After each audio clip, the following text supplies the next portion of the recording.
You want a clear example of why illegal immigration hurts this country? Then look no further than this case right here. Business owners out of Michigan are being charged after allegedly hiring nearly 250 illegal migrant workers for their plumbing company, raked in millions of dollars, and then subject those workers to some of the most brutal, unsafe, and inhumane conditions you could imagine. But this is what happens when there's no enforcement, no accountability, and no oversight. And so we're breaking it all down, showing you how each side is presenting their case and what it means for the people caught in the middle. All right, now to that Plymouth Township couple accused of using hundreds of illegal workers in a secret staffing scheme for their plumbing business. And that couple's business reportedly earned tens of millions of dollars. 7 News Detroit obtained a copy of the criminal complaint accusing the couple of conspiracy, transporting and harboring unauthorized aliens, and money laundering. 7 News Detroit reporter Darren Cunningham is talking to a neighboring business and getting insight into the case from a former federal prosecutor. This is the business in question that has a Metro Detroit couple in hot water with federal investigators. It's not just simply an immigration case that's charged, it's also money laundering. And these are the federal documents investigators say detail the inner workings of the plumbing empire built by Moises Orduña Rios and his wife Raquel over a 5-year period. The Plymouth Township couple owned Orduña Plumbing, Manpower Supply, and allegedly hired undocumented workers, took their passports, and crammed them into tight living quarters. These photos from the criminal complaint.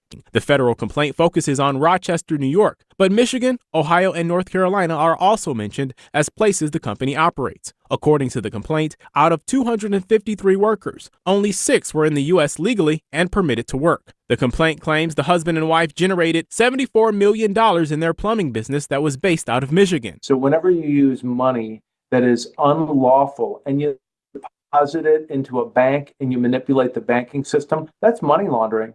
And that's what the government's alleging here. Former federal prosecutor Matthew Schneider reviewed the 27-page complaint, which mentions investigators interviewing the workers on numerous occasions and the company's use of the WhatsApp messaging app. In this case, you've got physical evidence, statement of the people arrested, and the government was listening to the communications of the defendants. So you actually have all 3 of those things.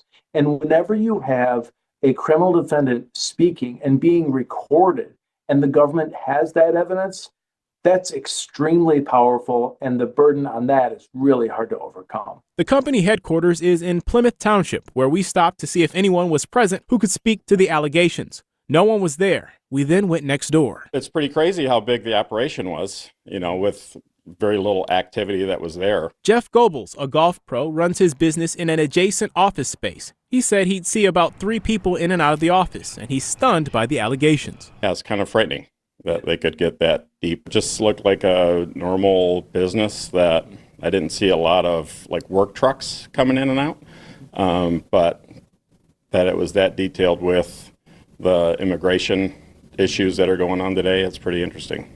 The couple, whose address comes back to this $1.5 million mansion in Plymouth Township, were released Tuesday on conditions after appearing in Michigan Eastern District Court. The couple's next court date is scheduled for December 2nd in New York.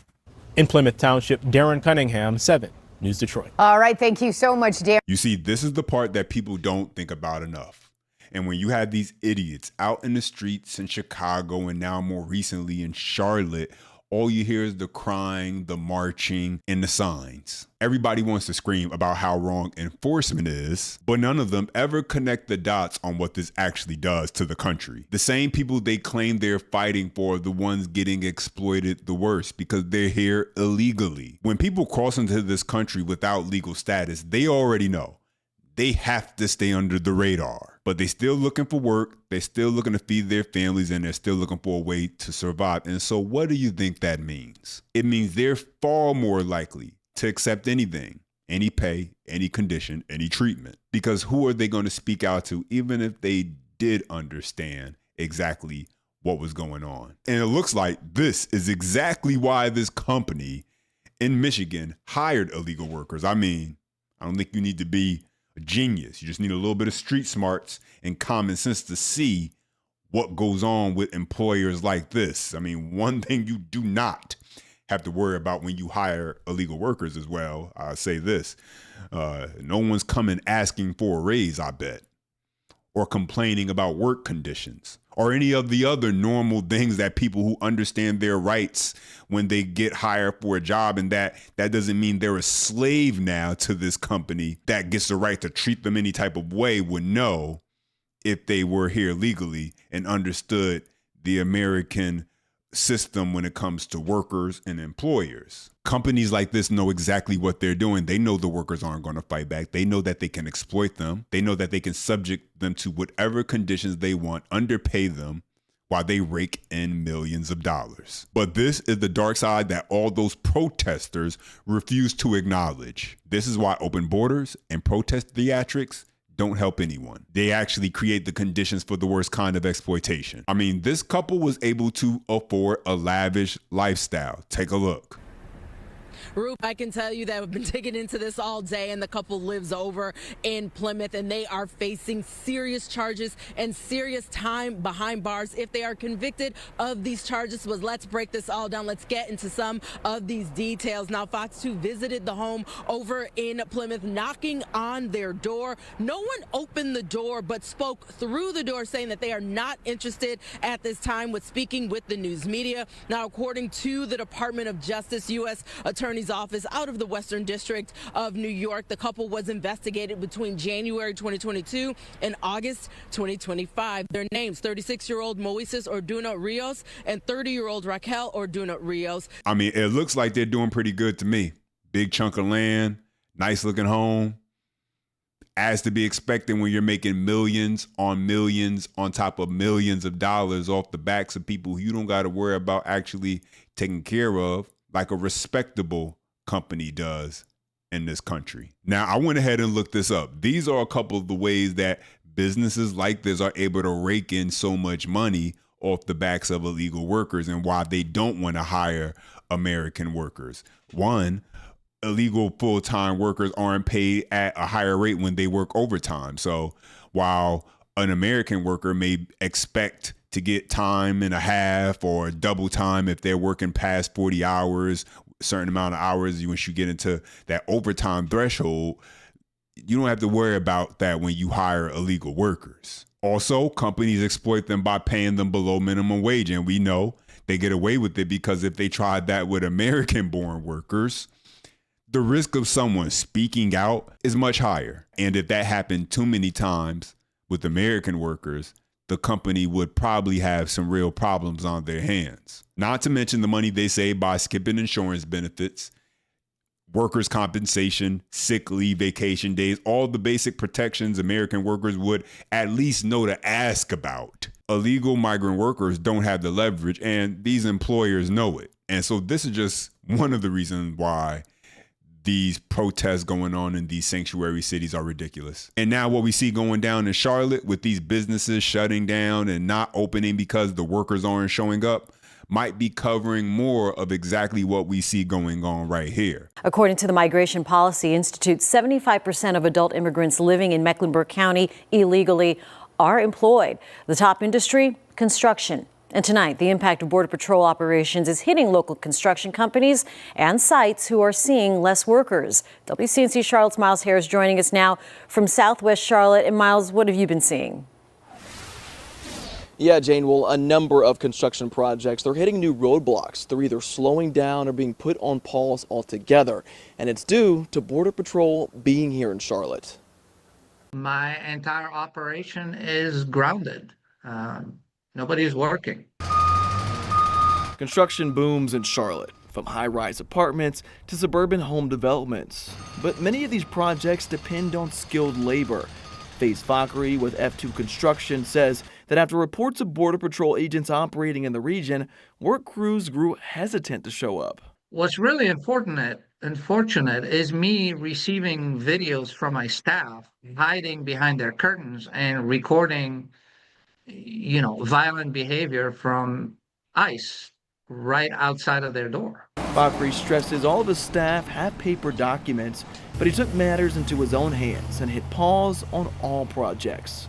In order to keep everybody safe, we just told everybody, hey, stay home until you feel safe enough to get out. And if it's going to cost us business, if it's going to cost us, overhead or whatever, we will take care of it. That's just the right thing to do. F2 plans to resume projects when their staff feel more at ease. Our position right now is we do not anticipate getting back to full work until at least Monday or Tuesday of next week. From where, I mean, just paying attention to everything, that is likely best case scenario. Jana, there's a reason why this is such a big topic of conversation. The construction industry contributes billions of dollars into North Carolina each and every year. Now, at 5 o'clock tonight, we'll show you just how many construction projects F2 has on pause and why it's coming at such a crucial time. But for now, reporting live here in Southwest Charlotte, I'm Miles Harris, WSCNC Charlotte. Yeah, just a week before the Thanksgiving holiday. Thanks, Miles. This is just my personal opinion. I have a hard time believing that all of his employees have the proper paperwork to be working. Maybe some of them do and others don't, but I find it hard to believe that they all have the proper paperwork, but they're in fear of showing up to their job. But also something I wanted to touch on that was mentioned during this report is this idea that these are skilled laborers that are used in these positions. I think it's more like these are cheap labor that's used in these positions. I mean, a lot of these homes are being built too fast.